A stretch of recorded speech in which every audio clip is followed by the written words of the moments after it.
Okay, guys, we are back. We're live. We're excited. We have author Annette Morris. She's here with us. I'm gonna bring her on to the live. Just want to take the time and thank everybody for supporting this book tour. It has been phenomenal. Meet all of these women of God, slaying and giving us all knowledge. I'm so happy to be a part of this tour.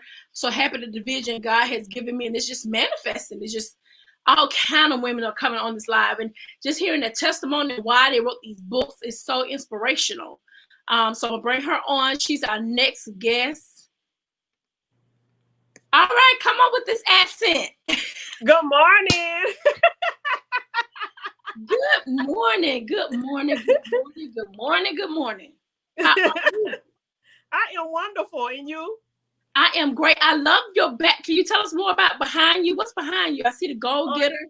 All of my inspiration. So everybody knows the name of my business is Go Getter LLC, but Go Getter is naturally who I am. So I do believe in setting goals for everything in my life in every area and taking the action necessary to do it. I equate goals to faith. You know, faith without works is dead. Goals without works is dead as well. So that's what I live by. And this is my vision board. So every year I do a vision board. I write the vision and make it plain because that's a biblical principle. And it becomes plain to me with pictures and words and encouragement and inspiration and all that good stuff. Okay, so what's on this side? These are my degrees and my certifications. So I do have 2 certifications as life coaching. I have a master's degree. I'm a therapist by trade. I don't practice it, but I am a therapist, and my bachelor's degree in psychology. And this is just kind of, quotes and inspiration and stuff. I like to be covered, surrounded with inspiration and positivity. That's good. I like yes. Thank you. Actually, behind me, I just got myself. And that's all right. Yes, I just got my little, you know what I'm saying? I got some here. I think it says, she believed she could, so she did. I always love that saying. Absolutely. Because, like you said, faith without works for you. Right. Yes, you got to have faith to do anything that God has called you to do. You got to believe in yourself. Can't Absolutely. When you don't believe in yourself. So absolutely. That's very important. It's very important. Who you are, where you from. Tell me about this book, why you named your book. Okay. So my name is, again, Annette Morris. I'm originally from New Orleans, Louisiana. So I spent most of my life in New Orleans and then moved to the outskirts about 5.5 years ago to a little city called Slidell, Louisiana. I am the owner of a business called Go Getter LLC, which is what I just mentioned. And the mission of our business is to help women to identify their God-given gift and then teach them how to convert that gift into a 5 to 7 figure income generating business. Right.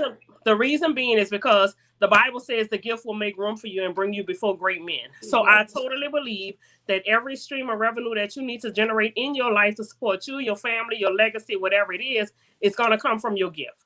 You never have to deviate from the gift. You just have to learn how to diversify the funding in your gift. I don't think that you ever have to deviate from it. I think that everything that you ever need in life will come from the gift. And that's what sparked me to write this actual book. Wow, where's the book at? I want to see it. Oh, that's cute. Bring it up some so we can get a little cooler peep of it. I like that. It's cute. I like the cover. Thank you. To her, read it. What does it say again? So it's the 6-figure Goal Getter, a woman's guide to passive income from her passion. So the book is actually helping women to identify, again, their God-given gift, which is what we do in the business, and teaching you at least 5 streams of revenue that you can attach to their God-given gift in order to convert it to the business that you need it to be, to generate the revenue that you need to support you and your family and whatever else you want to do. The life of your dreams it's in your gift. Wow. Okay, great. Okay, so tell me, where did you get the confidence to write this book? Like, where did the confidence come from? So, I tell everyone it's literally a God-given gift that I've tapped into. My business is based on my passion, my gift that came from God. And God has truly enabled me to look at anybody that can come to me and say, I want to start a business. I'm able to sit with them, look at what they want to do, and identify different streams of revenue in that particular business, gift, whatever it is. Most of the people that gravitate towards me are passionpreneurs. So these are people that love to do something. They know that they can make it out of business. They can't quite figure out how to make it enough to sustain them and their families to do it full time. So they come to me as, so that I can be their coach, or so that I can develop the business and convert it into a business. So again, God has gifted me with the gift and the ability to look at it and say, okay, you can do these 5 things with this particular thing so that you constantly have streams of revenue coming into the business for long-term longevity of the business. And then so in being able to identify that, and several people gift that come to me, I decided to put it all in a book because I'm like, I can't get to everybody. Right. But I do know if I put it in a book, I can get it out to the masses more than I can do personally sitting down coaching people one-on-one. So that's why I decided to put it in a book, because I know it's something that more than just the people that I can physically touch need to know. That's right. That's I like that a lot. Okay. Yeah. Who did you get your bachelor's from? Southern University of New Orleans was my bachelor's, and my master's came from That's the HBCU. Yes, both of them are. Yes, ma'am. Yes, now, ma'am. Southern University of New Orleans and Zeigler University of Louisiana. Both are HBCUs. We got to talk after this live. Yes. You got some things we need to do together. Let me put this down right now to remind myself not to get you off this live early. Okay. Girl, you know, I be looking for my HBCU folks, man. You know, I don't care. We love each other. There's a love that we have that no one can break when it comes down to HBCU. Absolutely. It's a different experience when you attend an HBCU. They don't know about that. You can never relate to us. You can never. Oh, my God. Absolutely. And I don't like people who go to regular school, regular colleges. I don't knock them. It's okay. But baby, you went to an HBCU. Yes. Let's talk. Yes. We got things to share. Yeah, absolutely. Absolutely.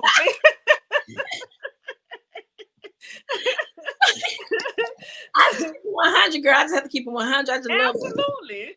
Yes.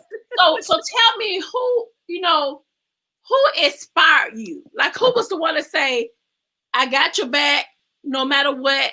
You know what I'm saying? Who would you say is your inspiration, who pushed you to write these books? So my mom has always been my inspiration, right? For everything. My mom raised me as a single mom. I actually grew up poor. I grew up in one of the housing projects in New Orleans. But no matter what, my mom always stressed, because I wasn't an outside child. She didn't allow us to go outside because the neighborhood was dangerous. Yes. So one of the things that my mom stressed was education. We could be on a summer break, Thanksgiving holiday. She did not care. Every day we were going to take time to write. We was going to take time to read, and we were going to take time to type. She had the old typewriters you just type on and do the little thing right and push it over. My mama had a typewriter, a typing book. So every day we had to read, we had to write something, and we had to get on the typewriter at least 30 minutes a day. I don't care what day of the week it was. My mama did not play. So she instilled in me the importance of education, right? So I always loved to read, and still today, I absolutely love reading. And so as I got older, she supported me through going to college, undergrad, grad school, watch my children. I never had, to worry about, like, you want to go to school, you want to further yourself. Nobody in my family had ever done it, had ever gone to college. I'm a baby of 5, and she supported me wholeheartedly. You want to go to college and get the degrees? You need me to watch the children? I'm here to watch the children, whatever you need me to do. So anything I've ever said that I wanted to do when I wrote my first book, because this is actually my 5th book. Where are the other books at? Come on, bring the books out. I don't have all of them in front of me. You got some of them? My first book was in 2012. The rest of them are downstairs in my cabinet. Okay. Yeah, so the rest of them are downstairs. But my very first book or whatever, she just was like, Nick, go for it. Don't limit yourself to anything. If God told you to do it, go do it. She encouraged me. So everything in my life, she has encouraged and wholeheartedly supported. And so in my very first book, I really talked about, the name of the book was called Conquering the Enemy, Eneme. So it's talking about the enemy of self and how.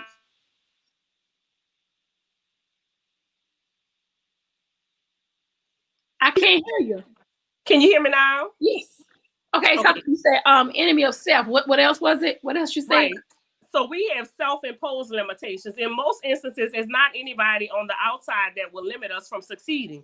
It's us. I don't care what a person says. It's not until we believe what the person says that we stop growing in life, right? So it literally talked about how to identify the enemy, how to silence the enemy, and how to grow and move beyond the inner voice that tells you that you can't do whatever it is.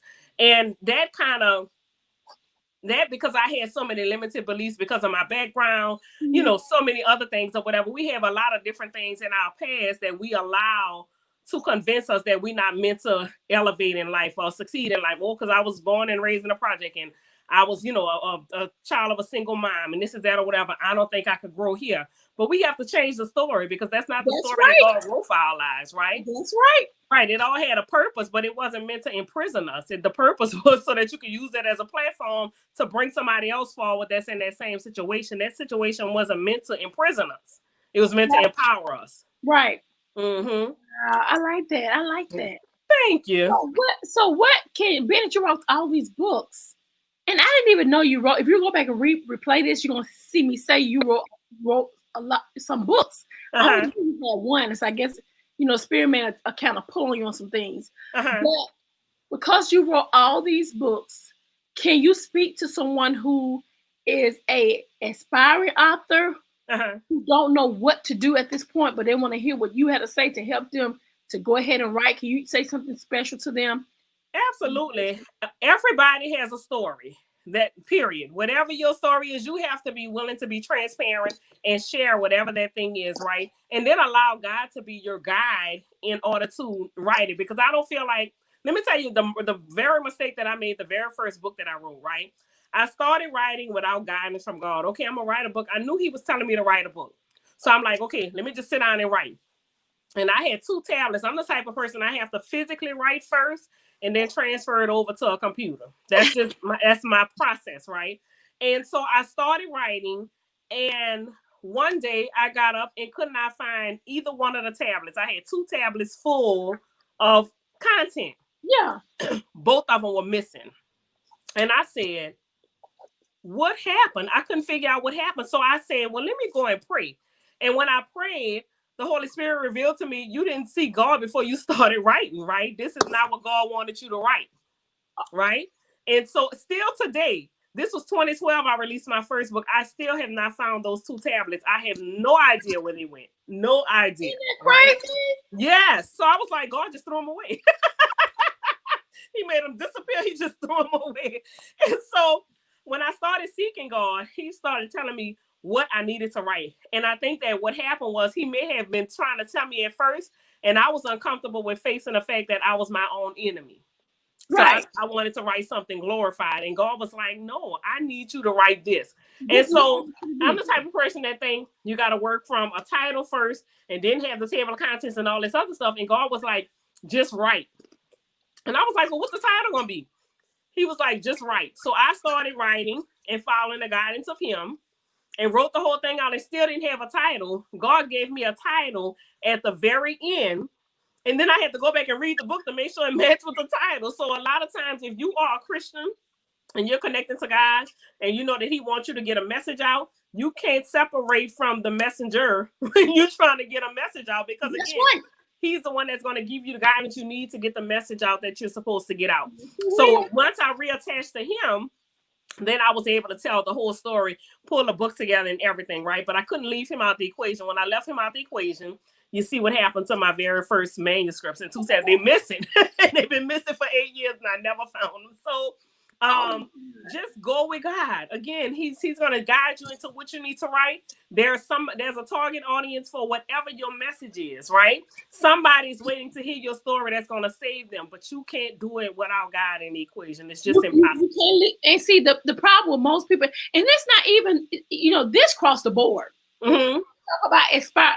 You can't succeed in life without God. Absolutely not. Mm-hmm. Like when we start realizing that we got to put God first, yes, that's when God's going to show up. I promise you, if those who are listening to me, hear me, I can testify to this. Mm-hmm. When you really, really, really start putting God first and hearing his voice and really seeking him first, that's when God can do a shift in your life that you've never seen before. Absolutely. But you got to put him first. You got to talk to God. You got to pray to God. You got to fast to God. Coach Nikki, what does that mean? You got to surrender. Yes. You have to die to yourself. Yeah. Period. Ain't no more sugarcoating it. You got to die to yourself. What does that mean? Mm-hmm. Coach Annette will tell you. Mm-hmm. When you die to yourself, it's just like you being dead inside of a casket. Mm-hmm. When a person is dead inside of a casket, can they move? Right. They can't move at all. When you're dead to yourself, you can't move, you can't speak, you can't talk, you can't walk, you can't drive unless God telling you where to go. Right. You can't talk unless He telling you what to say. You can't move unless He tell you what direction you want to go in. The problem with us nowadays, we just do what we want to do. Right. We don't put God on no path. We just do whatever and then when the results come back and we're not happy and we're miserable and we're not living the life that God has given us, it's all because we was not obedient. Obedience is better than sacrifice. Yeah, every day, all day, every day. And they don't understand that. They don't see it. And we sacrifice a lot because we are not obedient. When God said move, we tell Him foolishness. And so let me because when I started being an entrepreneur, I told God, like, He told me to leave my job. And I started telling Him about everything that I had going on. I got these bills. I can't leave this job. And child, listen. When God finished with me, I left that job. But He wouldn't leave me. You know what? He'll whoop on you until you be obedient, though. Yes. He'll slap you upside your head. You be like, you're right. Yes. And because He's trying to get your attention. He wants you to walk into your purpose, your destiny. Absolutely. When you're at home and you're miserable, why ain't got a husband? Because you disobedient? Right. Why ain't it because you disobedient? Right. Why you see other people being blessed and you're not being blessed because you are disobedient? Yeah. You got to be obedient so you can know what the assignment that God has for your life, so everything can manifest in the way that God wanted to manifest. Not Coach Nikki, not Coach Annette, the way God wanted to manifest. Yes, absolutely. Oh my God, absolutely. God's so good, girl. I love surrendering to Him. I love surrendering because when I surrender to Him, Coach Annette, like things just work itself right on out. I be like, absolutely. Look at God. First of all, He don't need you to do nothing anyway. He needs you to be a vessel. That's all He told you to be. I got the rest of this. I don't need your input and what you think you know and how you think you're going to figure this out. All I need you to do is be a vessel. Just be a vessel. Just be a vessel. All He wants us to be. Yes. And the problem that we have, so many people trying to, well, this is how I want my life to be. But what does God say He wants you? Do He matter? Right. He matters you. Yes. He know what you want you to be. Yes. Stop. Yes. Yes. Absolutely. So my question to you is, so many people that are suffering, so many people are going through so many problems. What can you say inspirational or encouraging to those who are dealing with grief, dealing with job let goes, dealing with this crazy president election? What can you say to encourage the people today? I just hold on. Like a lot of times we want to give up and we want to throw in the towel when life gets hard. Guess what? At this point, all you can do is surrender to God, right? Because God knew all this was going to happen. None of this was a surprise to Him. None of this caught Him off guard. He knew the presidential race was going to be this. He knew we was going to have a crazy president for 4 years. But God is still on the throne in spite of everything. Said that. I ain't said, y'all. She said it. She said what I wanted to say. Lord help me. God knew all of that. And guess what? In spite of Him being a president, the Bible still says the heart of the king is in the hand of the Lord, right? So God, He can't do nothing that God can't override, right? So no matter what is going on in life right now, we're in the middle of a pandemic, everything that's going on, but none of this caught God by surprise. The Lord said, if you keep your mind stayed on me, I'll keep you in perfect peace. So if you're not in perfect peace, that means your mind not stayed on Him. You got to go back to the Father, to the source, and pray that, hey, God, listen, because I tell God personally, listen, God, sometimes I don't know how to keep my mind on you. I need you to first come back and take my mind and then put it focus on you, because I don't know how to do it. So I'm giving up and I'm giving this over to you, because you know how you created me, who you created me to be. And right now, my mind is not in the space that it needs to be in, but I need you to come and see about me. Sometimes we just got to literally not throw in the towel and give up on life, but give it all to God. Like the old people used to tell us, bring it to the altar. Right. Sometimes we got to go back to our old teachings. Like we done got so new age church and stuff that we forget the old principles that the old people taught us. You got to learn how to get back to the altar. Bring it back to the altar. Man, create an altar in your house and bring your problems there and bring your burdens to the Lord and leave them there. Old people taught us some stuff. Now, y'all can say what you want about old church, but the old people knew biblical principles and they lived by them. That's why the old people didn't die of heart attacks at 30 years old, like you seeing now. I've seen people die of heart attack at 40 years old. That was unheard of for a 40-year-old. Back in the days, because old people knew what to do with that stuff. They brought it to the altar and literally left it right there. That's right. But we holding on to it. We're going to give it to God and then teeter-totter with him and bring it back to ourselves because we figure out we know how to work it out better than he do. That's right. We never will. Well, we thank you for being on our show today. We thank you for popping in on us and giving us this powerful word. Thank you for having me. Where can they get your book at? They can get the book. It's going to be on my website right now. My website is going under construction. So in about a week, they should be able to get it on the website. www.goal, getter, getter, forever.com. So yeah, we're going under construction because we're doing some revisions, but it should be back up by the end of this week and you'll be able to access it there. Okay, thank you so much. You have an amazing day and we will talk to you too. Oh, no, don't hang now. You don't hang up. I'm hanging up. Thank y'all.